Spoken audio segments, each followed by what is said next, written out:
लगभग 2 लाख लोग इस शपथ ग्रहण समारोह के साक्षी बनेंगे पटना के गांधी मैदान में। और सभी लोग अपने अपने काम में लग चुके हैं। प्रवासी मजदूर प्रवास के लिए बाहर दिल्ली, मुंबई, कलकत्ता जा रहे हैं और जो लोग किसान हैं अपने कामों में लग चुके हैं। खेत में उनका जो प्रमुख काम है फसल की कटाई अभी जो है बिहार में चल रही है। इसी बीच में एक चुनाव। नमस्कार दोस्तों, मैं हूं राजेश कुमार और आप देख रहे हैं लोकवाणी सीतामढ़ी बिहार। दोस्तों, आज प्रभात खबर है मेरे हाथ में। प्रभात खबर का ये प्रिंट है और इस पे पहले पेज पे लिखा हुआ है 20 को गांधी मैदान में नीतीश कुमार सरकार की शपथ लेंगे और आ सकते हैं पीएम मोदी। दोस्तों, नीतीश कुमार जी और एनडीए गठबंधन को भारी बहुमत मिला और वो 20 तारीख को शपथ लेने वाले हैं और लगभग ऐसा आंकड़ा है कि लगभग 2 लाख लोग इस शपथ ग्रहण समारोह के साक्षी बनेंगे पटना के गांधी मैदान में। और क्या कुछ होता है शपथ ग्रहण समारोह से पहले, यह सभी चीज, बिहार सरकार की गठन कैसे होती है, पुरानी सरकार जो पिछले 5 साल से थी 2025 में जिसका समापन हुआ है, और किस प्रकार से अपना इस्तीफा सौंपता है और राज्यपाल किस प्रकार से बिहार के नए सरकार को आमंत्रित करती है नए सरकार बनाने के लिए, उन सभी विषयों पर मैं आपके साथ चर्चा करूंगा। और आप लोग इस वीडियो को, अगर आपको हमारी यह चीज या प्रस्तुति अच्छा लगे तो इस वीडियो को लाइक, कमेंट और शेयर जरूर कर दे, क्योंकि यह चीज हमें प्रेरित करता है कि हम इस प्रकार की और भी सूचनाएं आपके बीच लेकर के आए, इस प्रकार का वीडियो हम आपके साथ और भी बनाएं। तो दोस्तों, हम लोग शुरुआत करते हैं। 2025 विधानसभा चुनाव संपन्न हो चुका है। सभी लोग अपने अपने काम में लग चुके हैं। प्रवासी मजदूर प्रवास के लिए बाहर दिल्ली, मुंबई, कलकत्ता जा रहे हैं और जो लोग किसान हैं अपने कामों में लग चुके हैं। खेत में उनका जो प्रमुख काम है फसल की कटाई अभी जो है बिहार में चल रही है। इसी बीच में एक चुनाव समापन के बाद जो है खबर आ रही है कि लगभग 2 लाख मौजूद रहेंगे पटना के गांधी मैदान में। उस दिन माननीय मुख्यमंत्री श्री नीतीश कुमार जी जो है फिर से 25 से 30 के लिए शपथ लेंगे। बिहार सरकार में मंत्रिमंडल का गठन शपथ ग्रहण समारोह से पहले क्या कुछ होता है, यह सभी चीज मैं आपके साथ प्रेजेंट करने वाला हूं और रखने वाला हूं। सबसे पहले जो भारतीय संविधान 163 और 164 के अनुसार, भारतीय संविधान में एक कानून है 163 और 164 के तहत अनुसरण किया जाता है। उस अनुसरण की प्रक्रिया क्या होती है वो मैं आपको बताता हूं। चुनाव परिणाम के तुरंत बाद बहुमत वाले दल को या गठबंधन को जो है नेता चुना जाता है। सबसे पहले जिसको बहुमत मिलती है वो नेता चुना जाता है और वह नेता जो है विधायक लोग अपने नेता को चुनते हैं और वो सभी विधायक मिलकर के एक नेता को चुनते हैं और वही नेता मुख्यमंत्री बनता है और मुख्यमंत्री की शपथ लेता है। राज्यपाल मुख्यमंत्री पद के लिए आमंत्रित किया जाता है। राज्यपाल क्या होता है कि पुरानी सरकार से शपथ लेता है, पुराने मुख्यमंत्री से शपथ लेता है और नए मुख्यमंत्री को आमंत्रित करता है कि आप बहुमत सिद्ध कीजिए और बिहार में एक नई सरकार का गठन कीजिए और बिहार को सुचारू रूप से चलाइए।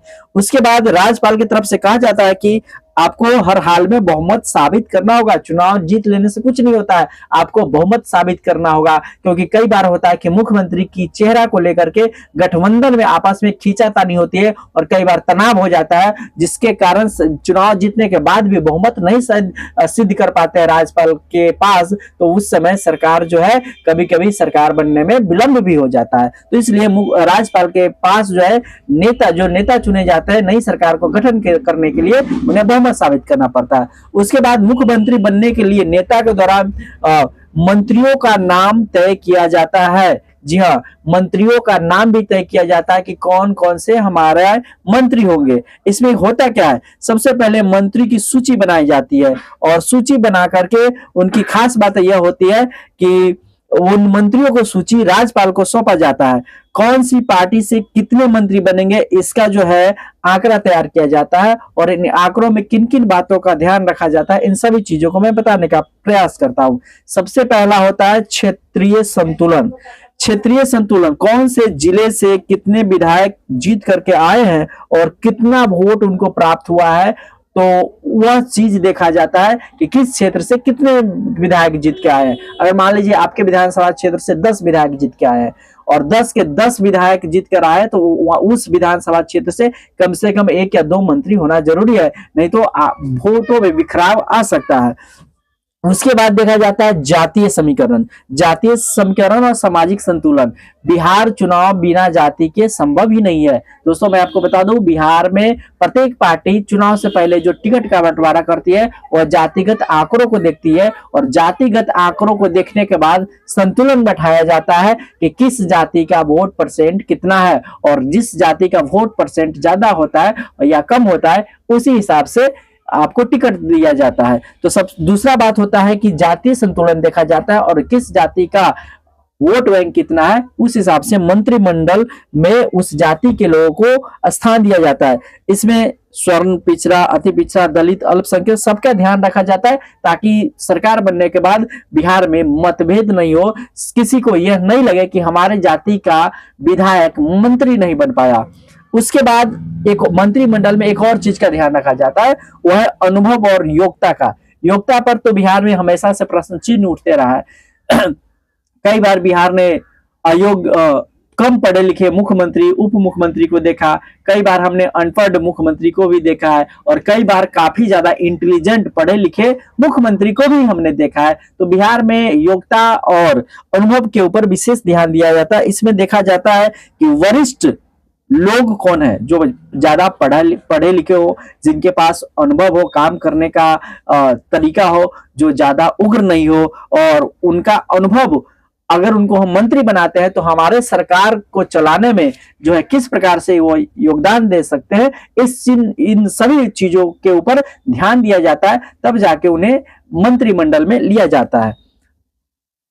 बिहार में कितने प्रतिशत लोग मंत्री बनते हैं? दोस्तों मैं आपको बता दूं, भारतीय संविधान के अनुसार टोटल सीट हमारे बिहार में विधायकों की है 243 सीट, और 243 का 15% अगर हम निकाल दे तो होता है आपको 36, और 36 मंत्री ही बिहार में विधायक बन सकते हैं। मतलब 36 विधायक ही मंत्री बनते हैं। 243 का 15% हम निकालते हैं तो आंकड़ा 36 आता है, और 15% ही बिहार में जो है मंत्री बनते हैं। मंत्री की सूची, जब मंत्री बनने से पहले मंत्री की सूची जो है राज्यपाल को भेजा जाता है और राज्यपाल उन्हें मंजूर करता है, अप्रूवल करता है, और अप्रूवल करने के बाद सबसे पहले जो है राज्यपाल की मंजूरी मिलते ही मंत्रिमंडल का तय हो जाता है, और मंत्री के नाम से पहले फाइनल करना पड़ता है यह आपको विधायक दल के नेता के द्वारा। शपथ ग्रहण के दिन क्या कुछ होता है आपने देखा होगा। इससे पहले प्रधानमंत्री नरेंद्र मोदी जी का शपथ देखा होगा, उसके बाद मुख्यमंत्री जी का शपथ देखा होगा, कई बार आपने अपने विधायकों का शपथ देखा होगा। तो जिस दिन शपथ होता है उस दिन क्या कुछ होता है। सबसे पहला राज्यपाल जो है सीएम और सभी मंत्री को शपथ दिलाने के लिए स्थान तय करता है और समय तय करता है। स्थान कोई मुख्यमंत्री अगर चुनाव जीता है फिर से और उन्हें बहुमत मिला है तो वो अपने से स्थान तय नहीं कर सकता है, उनका स्थान का तय राज्यपाल के हाथों में होता है। राज्यपाल तय करते हैं कि उनसे पूछा जाता है कि आपके मंत्री, आप जब शपथ लेंगे तो आपके साथ कितने लोग होंगे। अगर वो कहते हैं कि 5 होंगे या 50 होंगे या 500 होंगे तो उस हिसाब का एरिया, क्षेत्रफल को चुना जाता है। और अगर बहुमत दल की तरफ से कहा जाता है कि नहीं, मैं जनता के बीच में शपथ लेना चाहता हूं, तो उस समय क्या किया जाता है कि उस शहर का या उस राज्य का जो सबसे बड़ा मैदान होता है उसका चयन राज्यपाल करते हैं, और उसमें जो है समय दिया जाता है और टाइम दिया जाता है। उस पर जो है बहुमत दल के सभी नेताओं को तय समय पर पहुंचना पड़ता है। शपथ के बाद जो है मंत्री के विभाग बांटे जाते हैं। जैसे कि आपके बिहार में जो है कई विभाग है, जिसका मैं कुछ नामों को मैं आपके साथ चर्चा कर देता हूँ। गृह विभाग है, वित्त विभाग है, स्वास्थ्य विभाग है, शिक्षा विभाग है, सड़क विभाग है, परिवहन विभाग है। विभाग तय हो जाता है, लेकिन इसका अंतिम फैसला जो है मुख्यमंत्री ही लेता है। मुख्यमंत्री कैसे काम करता है यह सवाल होता है। अब तो चुनाव हो चुके हैं, 20 तारीख को शपथ भी हो जाएगा, मुख्यमंत्री भी बन जाएगा, और बन जाने के बाद मुख्यमंत्री जी जो राज्य के मुख्यमंत्री बनते हैं वह आपके लिए यानी कि जनता के लिए किस प्रकार से काम करता है, इन सभी को मैं एक एक करके आपके बीच रखने का प्रयास करूंगा। और फिर आपसे कह रहा हूं कि वीडियो अच्छा लगे तो आप लोग कमेंट करें और वीडियो को शेयर जरूर कर दें। उसके बाद मैं आपको बता दूं सबसे पहले मुख्यमंत्री काम कैसे करता है। मुख्यमंत्री शपथ लेने के बाद तुरंत ही मंत्रिमंडल के साथ बैठक करता है। सबसे पहला काम होता है कि मंत्रिमंडल, जो उनके साथ मंत्री बने हुए हैं, उनके साथ मंत्रिमंडल का बैठक होता है और उस बैठक में यह तय किया जाता है कि ये लोग जो है, आपको जो विभाग दिया गया है उस विभाग में कितने लोग हैं और उस विभाग में क्या क्या काम जो अधूरा है और इस काम को आने वाले 5 साल में किस प्रकार से पूरा किया जाए, इन सभी चीजों पर मंत्रिमंडल में काफी विस्तार से चर्चा होती है। और उस चर्चा को मुख्यमंत्री निर्देशित करते हैं अपने मंत्री को कि इस काम को तय समय में आप पूरा कीजिए। अगर आप पूरा नहीं कर पाएंगे तो जनता के बीच में हमें जवाब देना पड़ता है और काम पूरा नहीं हो पाता है तो विपक्ष भी आपके ऊपर आक्रामक होता है और आपके कामों को जो है हमेशा समय समय पर विपक्ष उजागर करता रहता है। उसके बाद मुख्यमंत्री विभागों का बंटवारा कर देते हैं। कौन कौन से मंत्री कौन कौन से विभाग को संभालेंगे, इस विभाग का बंटवारा होता है। और विभाग के बंटवारे के बाद जो है सभी मंत्री अपने अपने विभाग में जो काम बचे हुए हैं या जो नई योजना लाना है वो योजना तैयार करते हैं और वह मुख्यमंत्री के पास जाते हैं और वहां मुख्यमंत्री जो है विधानसभा में चर्चा होती है और उस योजना को पास करा करके धरातल पर लाया जाता है। ऐसा नहीं है कि चुनाव में जो आपके साथ वादा किया गया है और उस वादे में से सभी काम जो है आपको पूरा कर दिया जाएगा, ऐसी बात नहीं। उस पहले योजना तैयार होता है, योजना के बाद विधानसभा में चर्चा होती है और चर्चा होने के बाद जो है इस योजना को पास किया जाता है। अगर पास नहीं होता है तो योजना को से जनता को कोई लाभ प्राप्त होने वाला नहीं होता है। तो उसके बाद जो है वह मुख्यमंत्री अगले तौर पर मुख्य सचिव, जिसको डीजीपी बोलते हैं, डीजीपी के अधिकारियों के साथ जो है बैठक करते हैं और बैठक में सुरक्षा व्यवस्था सबसे बड़ी बात होती है। बिहार में सबसे ज्यादा ध्यान दिया जाता है कि बिहार की सुरक्षा व्यवस्था कैसी हो। तो सबसे पहले मुख्य सचिव डीजीपी के साथ मुख्यमंत्री बैठक करते हैं और राज्य की 5 साल में सुरक्षा व्यवस्था किस प्रकार से थी, क्या 5 साल में अपराध पिछले 5 साल से बढ़ा है या घटा है, और नई नई टेक्नोलॉजी जो आई है, जो संसाधन आया है, उन संसाधनों का कितना आपके राज्य में कितना ज्यादा उपयोग हो रहा है। दूसरी बात, अपराध और अपराधी जो है किस किस संसाधनों का प्रयोग कर रहा है और पुलिस को किन किन अपराध के संयम लगाने के लिए, अपराध के क्षेत्र में संयम लगाने के लिए पुलिस को किन किन कठिनाइयों का सामना करना पड़ रहा है और पुलिस विभाग में किन किन सुधारों से गुजरना पड़ेगा बिहार पुलिस को, इन सभी चीजों पर चर्चा होती है और बिहार सरकार उनको सारी बातों को सुनती है और उनमें अपनी राय देती है और उनको सुधारने का प्रयास करती है और प्रयास करने के बाद जो है उन सभी नियम कानूनों को जो है जमीनी स्तर पर लागू किया जाता है ताकि आपके राज्य में कानून व्यवस्था, शांति व्यवस्था जो है कायम रह सके और एक आम आदमी जो खेती करता है, व्यापार करता है, अपने या प्रदेश जाता है, अपने परिवार को छोड़ के जाता है, उनकी सुरक्षा की जिम्मेदारी बिहार राज्य के पुलिस विभाग के पास होता है। उन सभी के लिए काम करना बिहार सरकार के हाथों में होता है। उसके बाद जनता के काम और वादे पर निर्णय लिया जाता है। जनता चुनाव में तो आपने देखा होगा बहुत लंबा लंबा वादा किया गया था सभी राजनीतिक पार्टी और दल के द्वारा, लेकिन चुनाव के बाद तय होता है कि इन वादों को पूरा कैसे किया जाए।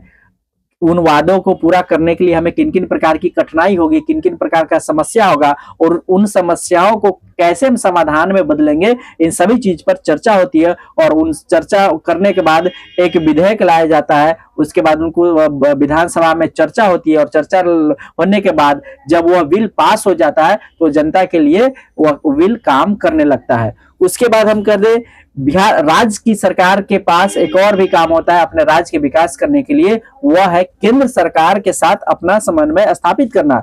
अगर आप बिहार में या किसी अन्य राज्य में सरकार बना लिए लेकिन आपकी केंद्र के सरकार के साथ आपकी बन नहीं रही है, आप केंद्र की सरकार के साथ तालमेल नहीं बना पाते हैं, तो हो सकता है आपके राज्य का विकास उस हिसाब से न हो जिस हिसाब से होना चाहिए। इसलिए भारत के सभी राज्य के मुख्यमंत्री चाहते हैं कि हमारा रिश्ता जो हो केंद्र में जो सरकार है यानी कि प्रधानमंत्री है उनके साथ हमारा रिश्ता बढ़िया होना चाहिए ताकि हमारे राज्य में विकास में कोई बाधा नहीं पड़े, और बाधा नहीं पड़ेगा तो हम पुनः जो है इस राज्य के मुख्यमंत्री बने रह सकते हैं। उसके बाद मुख्यमंत्री काम करते हैं, एक मुख्यमंत्री बनने के बाद जनता से संवाद करते हैं। मेन होता है जनता से संवाद करना। जब तक आप राज्य में सरकार बना लिए और जनता से संवाद नहीं कीजिएगा तो जनता की क्या समस्या है, जनता की किन किन जीवन में किन किन समस्याओं से वो जनता गुजर रही है, उसका अनुभव और उसकी जानकारी आपके पास नहीं हो पाएगी। तो नहीं हो पाएगी तो इन समस्या को समझने के लिए प्रत्येक राज्य के मुख्यमंत्री जो है अपने जनता से संवाद करती है। तो जनता से संवाद कैसे करते हैं? क्या गांधी मैदान में भीड़ लगा के किया जाता? नहीं, जनता दरबार लगाया जाता है। जनता दरबार में अलग अलग जिलों से, अलग अलग विधानसभा से अपनी अपनी समस्या को लेकर के जनता दरबार में राज्य की जनता जाती है और डायरेक्ट मुख्यमंत्री वहां पर उनकी संवाद को सुनते हैं, उनकी समस्या को सुनते हैं और उपयोगी विभाग को दिशा निर्देश करते हैं कि आप इनकी समस्या का समाधान जल्द से जल्द करें।